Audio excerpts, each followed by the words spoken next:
Hey folks, this is Best in Slot. Welcome back to Prehistoric Kingdom, a newly updated Prehistoric Kingdom. This is beta 0.4. Inevitably the last big update before the game eventually comes out. In just 9 days time actually, on the 27th, the game is hitting actual public release. You'll all be able to get hold of it on Steam as part of early access. Very, very exciting. I've been kind of holding off until then a little bit. We're going to do a full regular playthrough, inverted commas, of the game when it comes out. I'm going to be very excited to do that. But I figured I'll show you what's here in beta 0.4 because of course all this will be here when you can get your hands on the game in a few days time. So let's check out what is new in this beta. Well, the big change I would say is animal welfare is now a thing. You've got to look after poop more importantly than everything else. You've got paddock size. I'm looking at my list. You've got crowding, you've got water requirements, you've got forest requirements, you've got biome requirements, you've got cleanliness requirements. And if you click, I'm on sandbox mode, so you don't quite see the requirements themselves, but if you click our lovely new Brachiosaurus new talk, you can see habitat, exhibit, nature, welfare, health, sustenance, stuff like that. Eventually they'll also need enrichment and social and a couple other things, housing for example, but that's not in the game quite yet. Now of course if you want to, you can play on sandbox mode and not deal with any of this. If you want to, you can play on sandbox mode and deal with this. If you want to, you can play on challenge mode and have to deal with this all the time. It is completely up to you. We'll take another little look at that in a little bit. But that's very, very cool. Now, if you want to clean your exhibits, because dinosaurs, when they eat, they will now defecate, much like most of us, you can click your fence, and I believe at the bottom somewhere you've got refill feeders, or you've got no exhibit done to clean. You can click this little cleaning button, and that'll clean up your animal poop. But there is another way to do it. If we swing in down here, you'll see that it's got a really cool animation as well. This is the dung beetle exhibit item. And it's actually got some really great, yeah, there we go. It's got some great little animations. The little dung beetle pops out. Gives it a little roll around. Where are you off to, buddy? Let's follow him for a second. Pushes it into the pile, goes back inside, and repeats his journey. So the dung beetles will basically, they're adorable actually, they will clean up in an area around your exhibit. So if you strategically place them, you can see I've highlighted them here, then they'll keep your exhibits relatively clean without you having to manually do anything.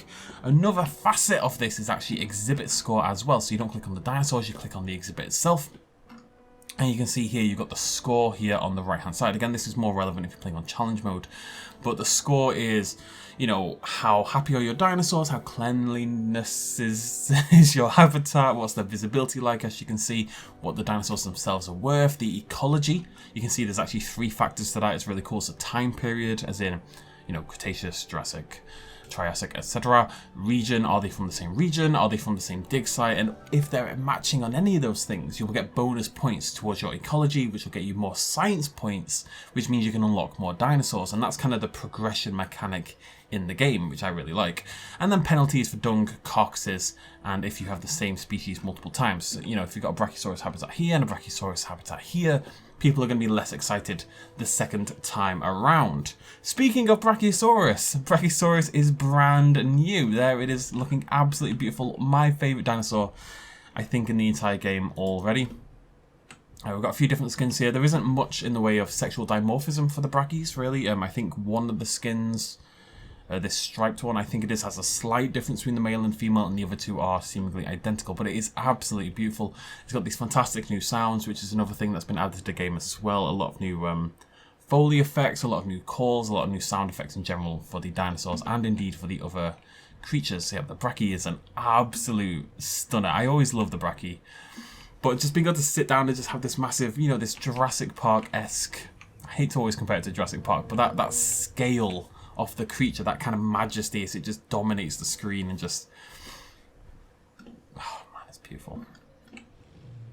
And it actually does look, just generally speaking, fantastic. So it's really well modeled. The face looks, you know, the head is really, really beautifully done. I really like the skin patterns as well. It's just, it's a stunner. It's an absolute stunner of a creature. It really is.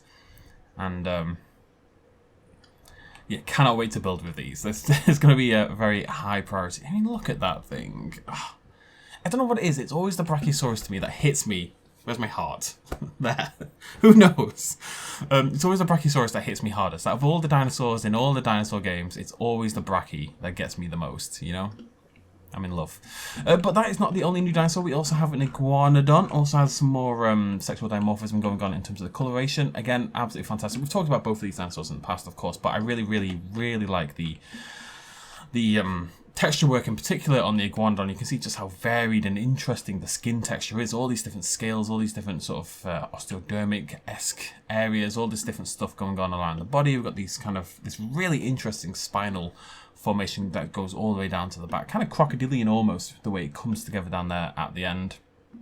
Of course, we've got the big thumb claws there as well, which was of course once a nose horn back in the day.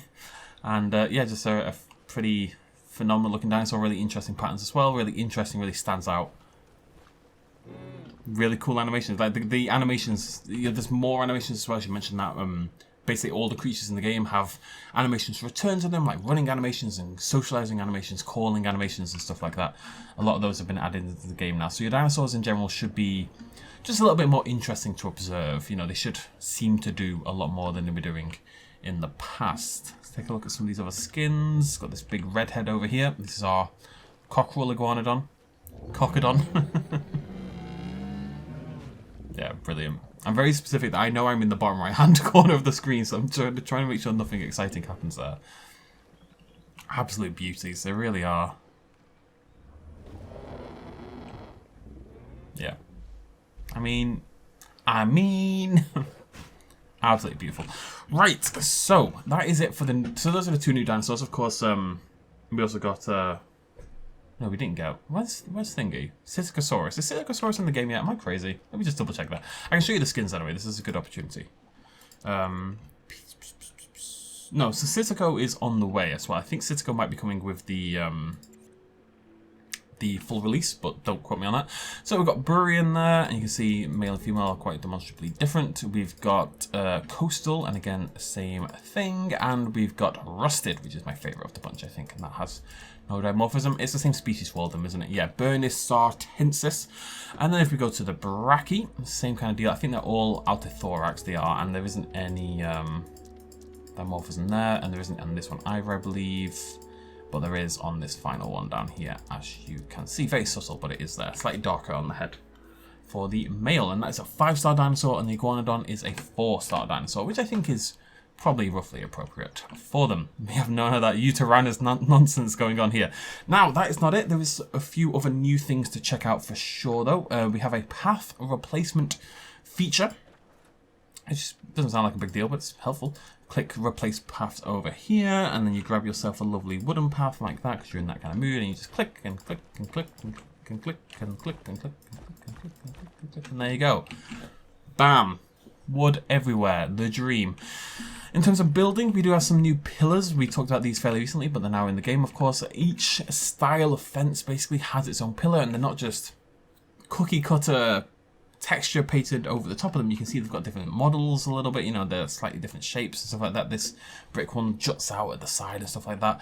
We've got this bamboo one here, which is actually just a collection of bamboo sticks, these really interesting wooden ones and metal ones and glass ones and then the brick ones, and this metal one over here, which is an interesting shape. Basically just all these different pillars, and they're custom, so you can grab it and, as you can see, just kind of change the material like that. It's really good for building overhangs or for making your walls a little bit more interesting. I've been trying to think about what my problem is with the building. I think what I need more than anything is a more obvious way to see if an item is highlighted. I think this needs to be a different colour. Am I crazy? I think it needs to be more clear if you've got an object selected, in my opinion. Because that is, I mean, that's not easy to tell. I don't know how that's worked out, but that would be one of my things. Not to randomly complain, there's lots of really positive stuff going on here. If we swing over here, we've got some new prefabs. So these aren't new items per se, but they're new items that have been made by the devs that are put into the game. So those of you who don't want to spend ages building everything, you can use a prefab, which is just existing items remodeled to look like things. It's prefabricated. And so we've got some planters, basically. So if you're trying to save time, you don't want to build them all yourself, we've got this lovely planter here, we've got this lovely planter here. These are modern ones. Got this lovely doohickey over here, and then we've got a tropical one over here. So not new items per se, but pretty cool. Likewise, we've got this backstage area, which I think is actually really well built. It looks really cool. You can actually get inside here, as you can see. So this would be where your stuff works, assumedly. And we've got like a little storage area here that can get them into the dinosaur habitat, and the dinosaur can come in if it was a appropriately sized dinosaur and sort of sleep in here or be cleaned or whatever in this little backstage area. Again, prefabs, so you could build this yourself before beta 0.4, but you know, it's in the game for those of you who want to speed things up. Likewise, big old stables, and I often use stuff like this, and we may be doing in our upcoming playthrough. Right, not quite done, nearly done, not quite done. We have some new bushes. We've got a new arrow wood, I think it is. Yep, these are, I think, are these a field elm? Let me check. What are you? No, okay. We also need a name for the object. You know, if I'm selecting an object, it should say what the object's called somewhere on the screen. I think those are the arrow wood. I think those are the field elm. Those are the oak. So we already had these in the game. We had 1, but this is now 3. So we've got 3 field elms instead. We've got 3 oaks with these 2 new ones, and we've got 4 new paper birch trees as well. And actually, I should mention this is a whole new map. This is the UK temperate map. The other map in the game is a Spanish one, which I think is grassland or something, but we'll check that out in just a moment. Is that everything? State icons are in the game. There's none on the screen at the moment. Actually, tell you what, I can show you one pretty easily, I think. If I get rid of the water, hopefully. Yeah, there you go. So the state icon pops up, just telling you this exhibit lacks water. If you lack electricity, if a path isn't connected, stuff like that. Again, more relevant on challenge mode, generally speaking, but relevant here as well. The game will pop up and tell you, you know, you are missing something in this area. We've got a bunch of new sounds, as I say. Some music now has dynamic layering, which is really cool. So tracks will come in and out depending on the circumstances, like if an animal is nearby or time of day. The new anti-aliasing options might be why the game looks so good right now. I'm using one of the nicer anti-aliasing. It looks so good. Using one of the nicer AA options. And last thing to show you then, we're going to hop to the main menu. And we're going to new. And so we've got this now. So Spray was Scrubland, and now we've got United Kingdom Temperate. A little bit of Western Europe favoritism going on here.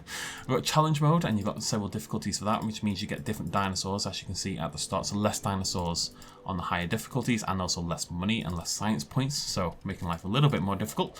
And if you want to, you can now also play on sandbox mode, and you've got creative, which is what we were just on, where everything's unlocked and you've got no limitations. But you can also play on Tycoon, where you still need science points to unlock. You still got money, and you control that if you want.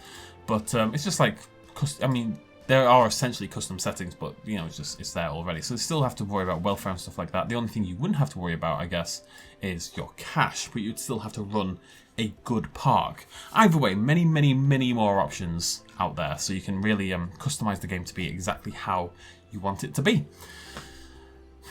And that's about it, folks. Yeah, really, really cool update. Love the 2 new dinosaurs. Honestly, 2 of the best dinosaurs in the game. The Brachii in particular is deep in my heart. Sounds very strange, but it's true. And yeah, just lots of, you know, generally good features, as we've seen. I'm really excited to look at things like animal welfare and stuff like that in a playthrough. It's not something we've done before. We've always been playing this game on a sandbox. So my plan right now is we're going to still give the game a little bit of break. I mean, it's 9 days away from early access, right? When the game comes out in early access on the 9th, 18th, 29th, 27th in 9 days, that's why I'm getting confused. Comes out on the 27th in 9 days. What we're going to do, I think, is a challenge mode playthrough, maybe on normal difficulty. And we'll build a park, and we'll try to build a good sustainable park. It won't be a time-lapse, like speed build, fancy exhibit kind of thing. We'll just try to actually play the game like you would a playthrough of JBOG, for example. I think people will really, really enjoy that. It's something we've never done on the game before. And then we can do some fancy builds in the future. Sound like a plan? Sounds like a plan. So, thank you so much for joining me. Go wishlist Prehistoric Kingdom on Steam. You know, it's out in 9 days. It's nearly in your hands. And, yeah, really excited to share more gameplay with you folks. Stop it. Share more gameplay with you folks at home and play lots and lots of this lovely game till the end of time. Cool. Thank you so much for joining me. Cheers. Much love. As always, throw me a like down below. Bye-bye. If you're ready, we'll maneuver.